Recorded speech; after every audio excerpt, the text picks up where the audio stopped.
Jadi ada 4 tipe. Yang pertama adalah profit goal, 4 tipe dari business goals. Uraian yang pertama adalah profit goal, yang kedua adalah service goal. Service goals adalah bertujuan untuk improve satisfaction customer, fit in your customer service, as well as significant improvement in customer retention. Jadi tujuan yang pertama profit, yang kedua sebenarnya adalah pelayanan. Pelayanan kepada siapa? Pelayanan kepada pelanggan. Sebenarnya tujuan akhirnya akan mengarah kepada profit juga. Tetapi kalau tujuan pelayanan, ini akan membuat bisnis dalam jangka panjang atau customer retention. Bagaimana mempertahankan customer atau pelanggan. Yang ketiga tujuannya adalah social goals. Social goal include philanthropic initiative to constantly give back to the community. This includes books, donation, and volunteering. Jadi ada beberapa orang menjalankan usaha tapi tujuannya adalah untuk sosial. Jadi untuk volunteer, menciptakan lapangan pekerjaan bagi para pengusaha pekerja-pekerja sukarela. Tujuan utama untuk sosial misalnya untuk sekolah di daerah terpencil, merekrut tenaga guru untuk memberikan ilmu pengetahuan kepada rekan-rekan kita yang berada di pelosok. Itu adalah salah satunya social goals. Dan yang terakhir adalah growth goals. Ini adalah yang menurut saya yang paling penting untuk menjalankan bisnis. Growth goals are focused on expanding in the company, such as the hiring of new employees, opening branches in various locations, and many other ways. Jadi growth goal adalah kita mendirikan usaha kecil, apapun usaha kita, itu dengan tujuan untuk berkembang, growth. Kalau misalnya kita membuat usaha, misalnya bakso, bagaimana supaya baksonya itu semakin berkembang? Yaitu dengan cara, salah satunya dengan cara membuka banyak cabang. Ada dengan cara modal sendiri, ada cara dengan modal orang lain, yaitu melalui membuka kewaralabaan atau franchising. Ya, itu adalah bagaimana kita mengembangkan bisnis. Jadi ada 4 tujuan dari kita berbisnis. Yang pertama adalah mendapatkan keuntungan atau profit goals. Yang kedua adalah service goal, sosial. Yang ketiga adalah social goals. Yang terakhir adalah growth goals atau tujuan perkembangan bisnis. Nah, apa saja kompetensi dasar yang harus dimiliki oleh para wirausahawan? Yang satu, menjadi ilmuwan dan profesional yang berpikir kritis, kreatif, inovatif, sistematik, dan ilmiah. Jadi kompetensi dimulai dari mindset. Mindset yang bagaimana? Yang berpikir kritis, kreatif, inovatif, sistematik, dan ilmiah. Ternyata bisnis itu ilmiah juga. Yang kedua adalah menjadi wirausaha berbasis ilmu pengetahuan dengan modal bisnis.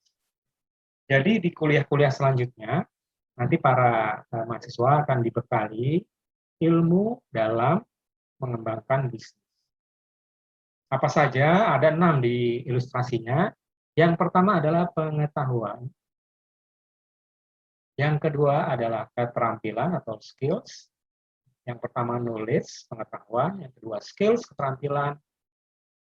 Yang ketiga performance, yaitu bagaimana bisnis itu dari hari ke hari, bulan ke bulan terus berkembang atau menunjukkan kinerja yang meningkat. Kemudian adalah experience. Nah, experience ini ada 2. Experience dari kita sendiri yang menjalankan, dan experience yang kedua adalah dari orang lain. Jadi kita tidak perlu gagal dulu, kita sudah mempelajari kegagalan dari para bisnismen lain sehingga kita bisa menerapkannya ke dalam bisnis kita. Kemudian yang kelima, yang penting juga adalah leadership.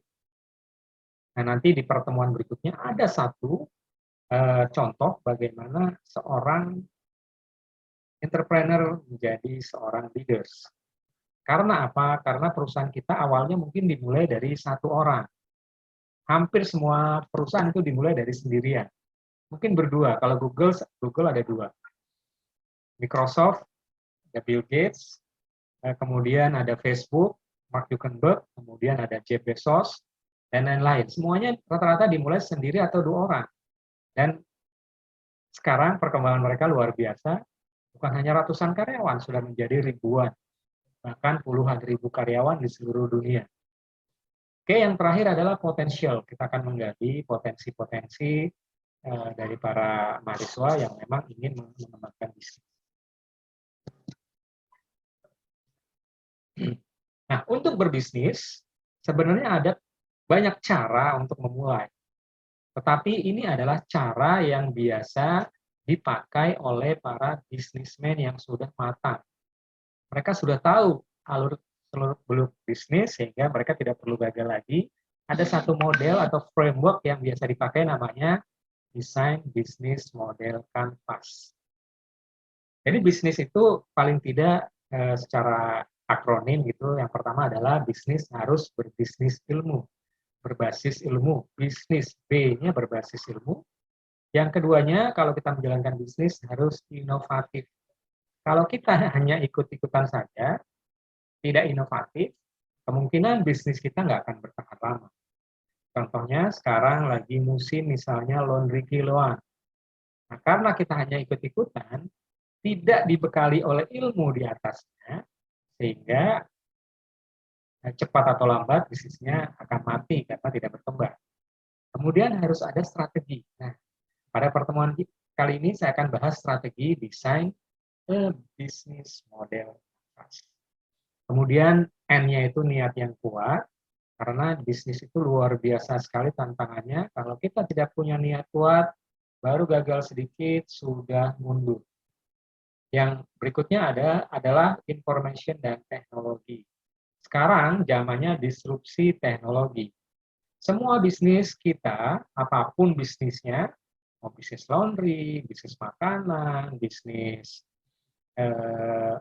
menjual pakaian, kemudian bisnis jasa, dan lain-lain, itu harus dengan informasi dan teknologi. Karena kalau kita tidak menyertakan informasi dan teknologi, akan ketinggalan. Ya, kebetulan di Cendekia itu salah satunya ada mata kuliah informasi dan teknologi, itu sangat penting sekali untuk menopang perkembangan bisnis kita. Oke, berikutnya adalah siap setiap saat. Jadi kita harus siap setiap saat karena tantangan berubah. Nanti ada di satu materi namanya VUCA, yaitu bagaimana kita mengantisipasi perubahan yang begitu cepat. Oke, berikutnya saya akan jelaskan mengenai pola pikir atau mindset. Pertanyaannya adalah, apa yang akan saudara lakukan setelah menyelesaikan pendidikan di perguruan tinggi? Mayoritas, hampir 99% orang menjawab A, mencari pekerjaan atau jadi pegawai. Yang tadi saya sampaikan, ini tidak salah kalau lapangan pekerjaannya yang tersedia cukup banyak. Tapi saat ini lapangan pekerjaannya ternyata saat pandemi ini berkurang sangat jauh. Sehingga banyak sekali pengangguran karena mahasiswa-mahasiswa yang sudah lulus tidak dapat ditampung lagi karena lapangan pekerjaan yang terbatas. Yang B adalah menjadi wirausaha. Dan yang terakhir adalah menjadi karyawan sambil berwirausaha. Nah, pilihan C ini cukup banyak juga yang menjalani. Jadi mereka menjadi karyawan dulu, kemudian ngumpul modal, kemudian mendirikan usaha. Tetapi saran saya, lebih baik memilih antara A dan B karena lebih fokus. Kalaupun milih C, itu nanti hanya perantara saja. Setelah bisnisnya mapan, lebih baik pilih salah satu karena dalam kehidupan sehari-hari tidak mungkin kita hanya fokus kita terbagi menjadi 2 hal karena tidak akan tercapai bahkan tidak mendapatkan apa-apa. Tapi kalau kita fokus pada salah satu, kemungkinan besar akan tercapai. Nah, di sini ada pola pikir antara employee dan entrepreneur, jadi sebagai karyawan dan pengusaha. Nah, kalau employee itu pola pikirnya bagaimana? Pertama adalah something to get away from. Jadi sesuatu yang harus didapat dari kerja. Saya pulang pagi sampai sore, saya harus digaji. Itu kira-kira ya, pola pikir dari employee. Yang kedua, serious about something to do for a short period of time. Jadi kalau karyawan itu bekerjanya serius hanya pada waktu tertentu saja. Misalnya tadi jam kerja dari jam 8 sampai jam 5. Habis itu selesai. Karena dia tidak merasa memiliki ini punya usahanya, usaha orang lain. Jadi saya udah serius bekerja, ya sudah cukup. Gitu. Itu adalah pola pikir yang kedua. Pola pikir yang ketiga adalah support something they deserve. Jadi supportnya nggak optimal karena merasa bukan miliknya. Kemudian yang terakhir adalah income, something to be received immediately. Jadi sesuatu yang akan diterima setelah hasil usahanya selesai dan segera. Ya gaji itu tadi, selesai bekerja dapat gaji selesai. Itu adalah pola pikir dari employee. Nah sekarang pola pikir entrepreneur seperti apa? Yang pertama, work, something to be excited about. Jadi seorang entrepreneur itu akan sangat excited, tertarik kepada perusahaannya, tidak kenal waktu.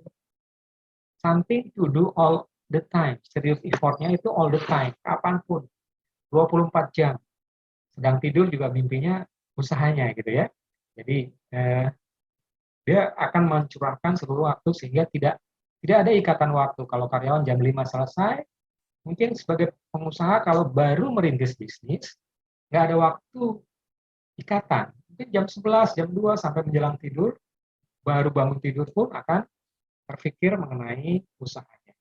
Kemudian support something they kreatif. Dia akan mencoba cara-cara kreatif. Karena kalau tidak kreatif, biasanya tidak akan bertahan. Dan yang terakhir adalah something to be earned later. Income-nya nanti. Kalau karyawan, baru bulan pertama dia masuk, langsung digaji. Tapi kalau pengusaha, belum tentu bulan pertama mendapatkan keuntungan. Mungkin masih rugi. Nah inilah banyak yang membuat para pengusaha mundur. Karena baru menjalankan usaha 1 bulan, 2 bulan, 3 bulan, rugi, akhirnya mundur. Dan ternyata menurut sejarah, tidak ada pengusaha yang sukses dalam waktu 1, 2, atau 3 hari. Atau 1, 2, 3 tahun. Bahkan ada yang suksesnya ada yang di tahun ke-5, ada yang di tahun ke-10, macam-macam.